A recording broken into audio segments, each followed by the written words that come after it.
भारत माता की भारत माता की भारत माता की वंदे वंदे આ એ જ નારો હતો કે જે નારો બોલતા બોલતા આપણા વીર આહિર બહાદુરોએ પોતાનું સર્વોચ્ચ ન્યોછાવર કર્યું હતું। આજે જ્યારે રેજાણલાની પવિત્ર માટી આ સંસ્કારી નગરી કલા નગરીના આંગણે આવી છે ત્યારે એ માટી લઈને આવનારા કિરણભાઈ અને બંને મિત્રોનું હૃદયપૂર્વક સ્વાગત કરું છું। આ સુંદર કાર્યક્રમનું આયોજન કર્યું માટે પ્રભુભાઈ અને સમગ્ર ટીમને પણ હૃદયપૂર્વક અભિનંદન પાઠવું છું। કદાચ આ માટી નથી, આ એક સંદેશ, આ માટી નથી, આ એક વિચાર, આ માટી નથી, આ આહિર સમાજની ગૌરવની ગાથા છે જે આગામી પેઢી સુધી પહોંચે એ આશય સાથે આ માટીની યાત્રા આપણી પાસે આવી છે। અહીંયાથી જ્યારે વિષય મુકાયો, ખૂબ સારી રીતે અલગ અલગ પાસાઓ દ્વારા આખો વિષય મુકાયો છે। હું એના ભૂતકાળમાં જવાબ આપું છું।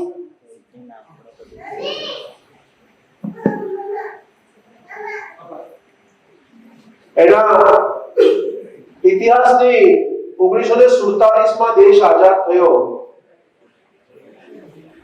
ત્યાર પછી અલગ અલગ રેજિમેન્ટ પણ થઈ, આર્મીની અલગ અલગ ટીમોની જાહેરાત પણ થઈ।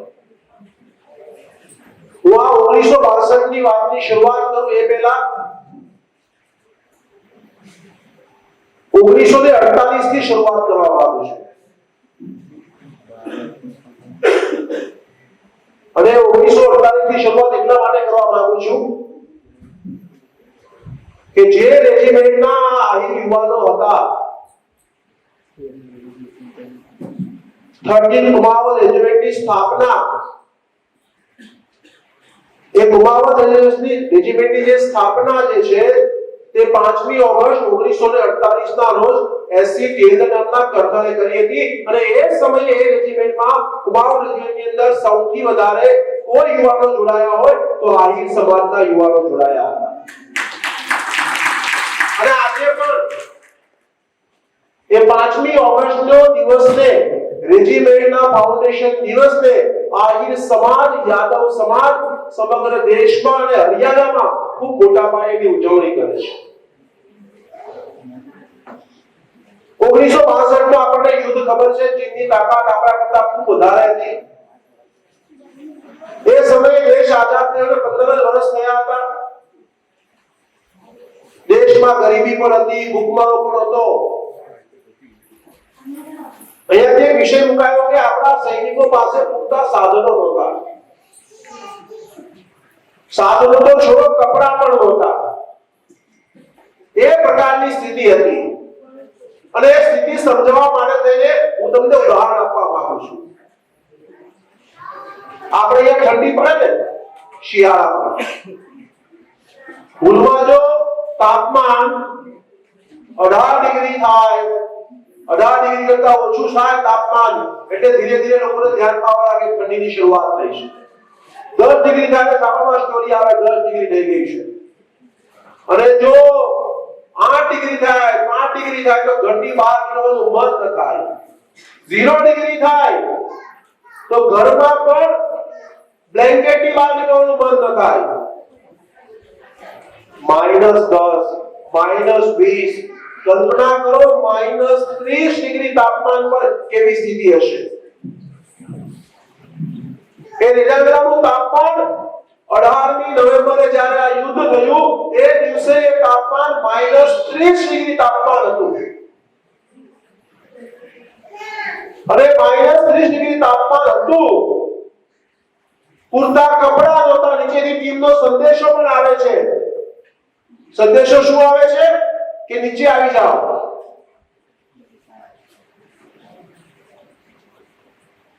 એ બટાલિયનને ચાર્લી બટાલિયન એ વખતે કહેતા।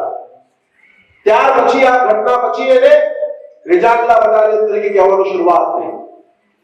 એ 40 બટાલિયનના 120 જવાનો ત્યાં આગળ હાજર છે મેજર શેતાનસિંહ ભાટીના નેતૃત્વમાં. એના જે એક રેડિયો ઓપરેટર હતા એ સમયે એના શેતાનસિંહ ભાટીના એ રેડિયો ઓપરેટરને સૂચના આપી અને એ નીચે ઉતર્યા એટલે એ બચી ગયેલા અને એને આખી સ્ટોરી કીધેલી આ યાદવ સંમેલનમાં. એને બોલાવ્યા હતા આપણે તો સન્માન કર્યું અને આખી આ સ્ટોરી કહી હતી કેવી સ્થિતિ હતી. -3 ડિગ્રી તાપમાન છે, સામે 3000 કરતા ઉપરાંતનું ચીનનું સૈનિક છે. એ વખતે કોમ્યુનિકેશન આટલા સાધનો પણ નહોતા. સેટેલાઇટ ફોન પણ નહોતા, મોબાઈલ ફોન પણ નહોતા, એવી સંદેશો આપી શકાય એવી સ્થિતિ પણ નહોતી. એટલે રેડિયો દ્વારા જેટલો સંદેશો મળે આપી શકાય એ રેડિયો દ્વારા સંદેશો આપવામાં આવતો હતો. અને એ સમયે એ સ્થિતિમાં એ વીર પરાક્રમી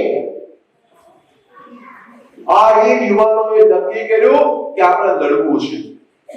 એની પાસે ઓપ્શન હતો કે નીચે આવી જાય, ઘાટીમાં નીચે આવી જાય. 18,000 ફૂટ પર હતા. એ 18,000 ની ઊંચાઈ પરથી નીચે આવવા માટેની એની પાસે સૂચના હતી, પરંતુ નહીં, મા ભારતી માટે, માતૃભૂમિ માટે બલિદાન આપવું પડે તો પણ આપવા તૈયાર છીએ, પરંતુ પીછેહટ નહીં કરીએ. જે આહિરની કુમારી છે તે કુમારીની ઝલક એમણે એ સમયમાં દર્શાવી હતી. તમારી પાસે હથિયાર પૂરતા ન હોય, કપડા ન હોય, અને ત્યાં સુધી આ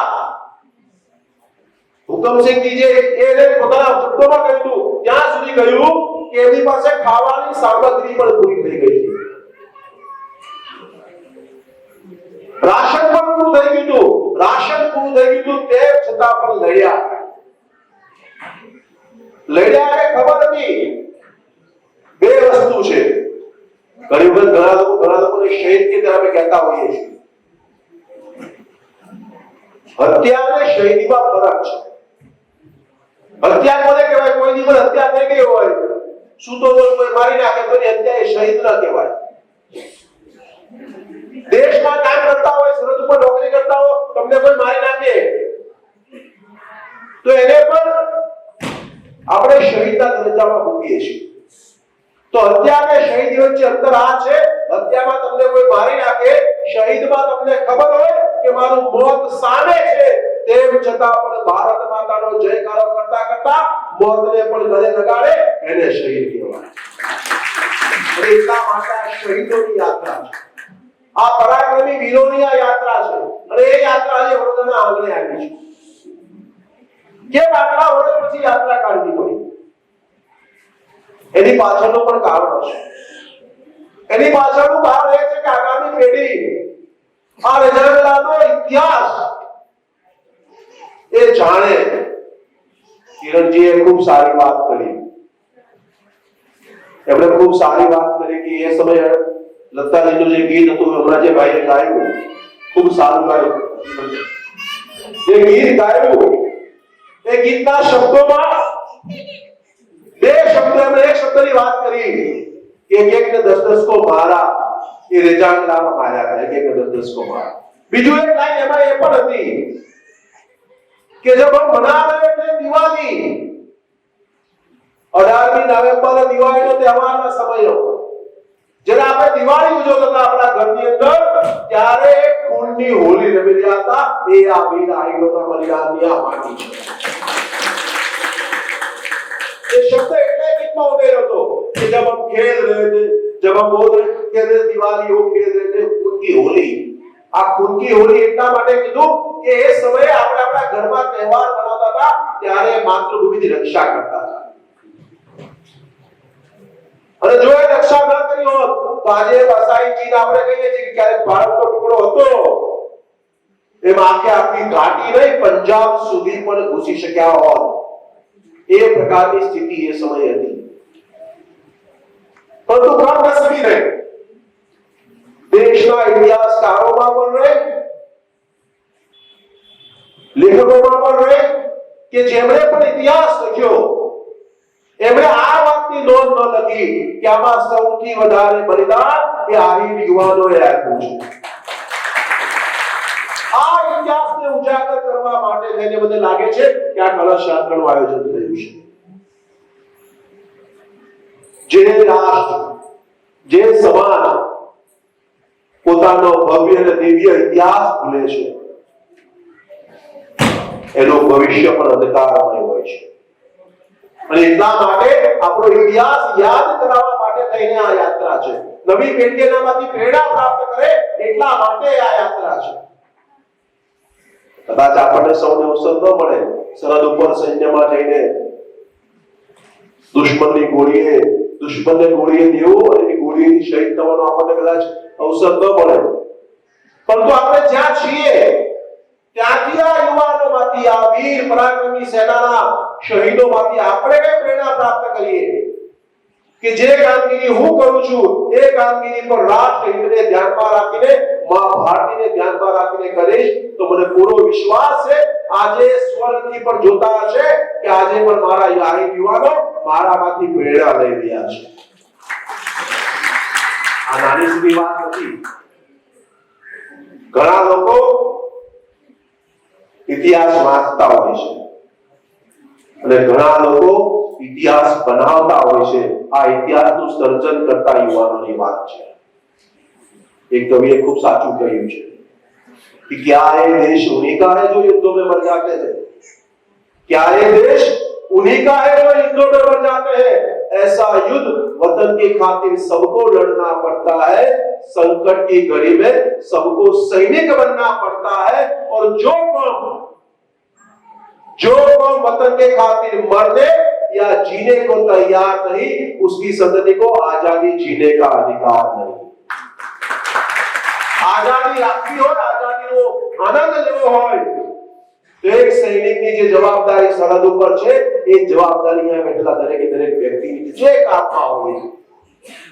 અને મને એવું લાગે છે કે જ્યારે આપણે પુષ્પાંજલિ આજે કરીશું, શ્રદ્ધાંજલિ અર્પણ કરીશું ત્યારે